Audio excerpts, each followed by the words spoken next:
Alright, let's go! For today's video, iinom tayo at mamumulutan ng overload pares. Dito naman yan sa San Juan, La Union. Kasama ko ang aking tropa. Hinaya nga niya akong kumain dahil nakapromo sila dito sa Bucket Ba, San Juan, La Union. Yung bucket overload nga yung order namin mga kapulutan. At habang inaantay yung order, kumuha muna kami ng bucket kasi andito kami sa Bucket Ba.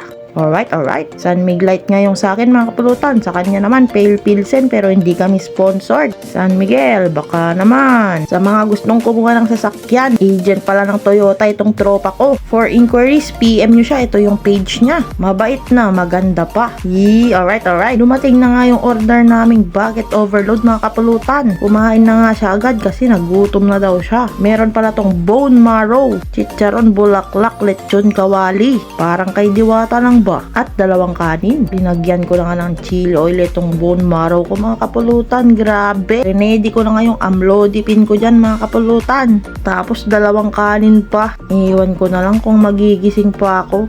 Charot, nagising naman ako. Na-edit ko tong video na to. Ito yung sinasabi nilang pampahaba ng buhay.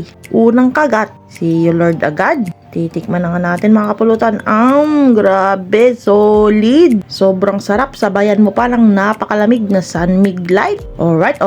Follow us for more videos. Bye!